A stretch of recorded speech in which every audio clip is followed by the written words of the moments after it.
Hey, Jeff Rick here with theCUBE. We're in downtown San Francisco at the Hilton at the Financial Center, and we're at the Chief Data Scientists USA conference, a relatively small conference, but a lot of heavy lifting chief data scientists talking about not only the data science itself, but really kind of the role of the person, which turns out to be need a lot more soft skills than necessarily all data science skills. We're excited to be joined by Haile Owusu, the Chief Data Scientist at Mashable. Welcome. Thank you so much. Absolutely. Pleasure, absolute pleasure. So the conference has been going on for a couple days. Yeah. Any surprises that have come out that you've seen? Yeah. So I mean, one very specific surprise was one of the conference speakers mentioned, and they have a very large team of data scientists, and their philosophy, which I found really intriguing, was essentially an expectation that their data scientists would mature to the point where they would control entire project pipelines from data collection to the establishment of the API associated with the project. And so that kind of full stack data science expectation from the totality of their team was a bit of a revelation for me personally. Yeah. Now the panel that you just led was really about how the chief data scientists communicate to the business. Yeah. How they engage with them, how they communicate what they want to do, and really what struck me is it's very much a sales role as in any leadership role, as to selling what you're doing, the value of what you're doing, and then specifically building trust around unwrapping the black box a little bit, so it just doesn't go in and come out and here's the answer to the question, but you really got to sell it. You really do have to sell it. I mean, it's one speaker queried the audience and asked whether we as audience members thought that the chief data scientist role was primarily the role of a scientist engaging the business as opposed to a business executive coordinating the explanation of science and extracting value from it. And one of the things that certainly crept up on me in the role is really the vital importance of the sort of business soft skills component of it. Right. It's not something that is natural and native to most scientists, but it really is where the value from machine learning algorithms really gets extracted, because there's this communication gap that has to be bridged. Right. Which happens at the level of communication, not at the level of technology. Right, right. And then things like, simple things like data quality, do you have the right data to answer the question? Is the question formulated in the right way that you can actually go solve it? So there's a lot of, it's almost like a big system integration project, expectation management in doing that engagement, building the trust, and yet still trying to deliver some value. Yeah, this is particularly key because I think the most interesting data science work happens at the interface between practitioners and people who are not especially quantitative, who are expecting, and rightfully so, expecting to extract real, concrete, revenue-based value, but are completely in the dark about the details, essentially. And so, again, being able to communicate that is of extremely high value. And the other thing that comes up all the time, we do a lot of shows, is there just aren't enough data scientists, just period.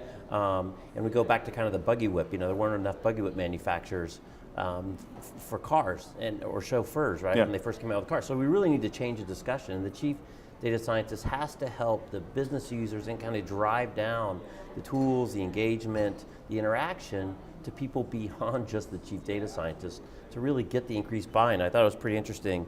One of the gentlemen talked about making this whole process much more interactive to get a feedback loop, a trust with the business users. So it's really not this kind of one way, here's what I'm telling you. It's really more of this kind of engagement. Yeah, and in fact, if you try to prosecute the results of a data science group that way as a kind of a dictate, you will get immediate pushback and people will disengage. And I mean, for a company to invest in data science is a high upfront commitment, and so if one goes that approach, you'll find that key stakeholders will divest from a data science team. Right. I think so.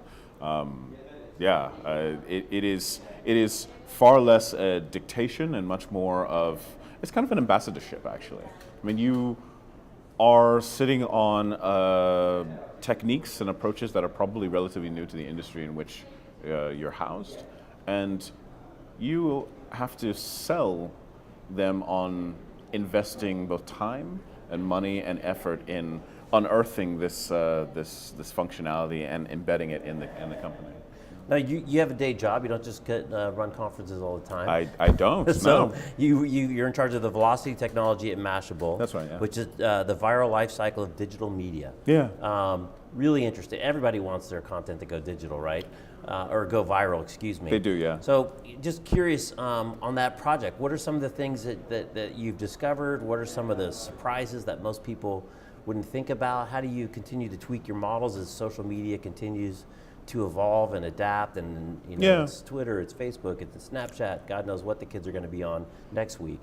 Yeah, no, I mean, so I'll just say that we've invested a lot of time and effort in really trying to understand and predict how much engagement an article or a video is likely to get after it's been published. We consider all sorts of signals, and we've gotten our accuracy really quite high based on really early behavior of a piece of content. I think one of the things that is underappreciated is how hard it is to predict how well a piece of content is going to do before you publish it.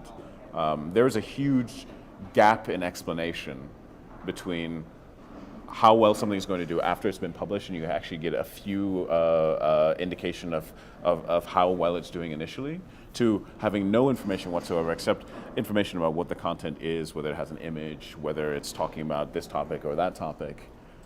That's explaining the latter scenario, very difficult.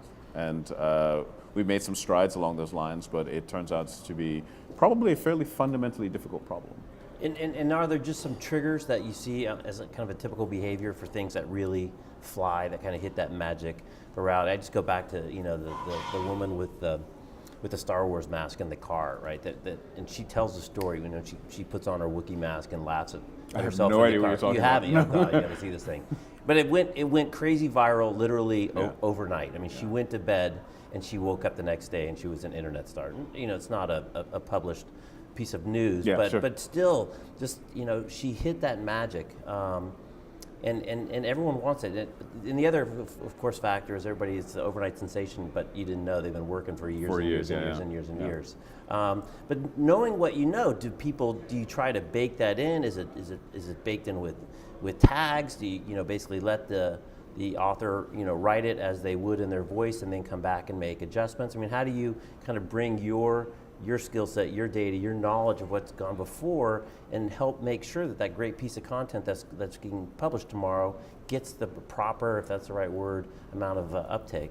Yeah, just to be clear, the work that we do with Velocity, again, this idea of dictatorship versus ambassadorship, we really avoid attempting to impose a kind of data dictatorship on the content creation process. So for us at Mashable, we take all our accumulated information in the Velocity suite and we embed it in our CMS and essentially allow writers to see a running history of viral hits, not only our own, but sort of across the publishing landscape.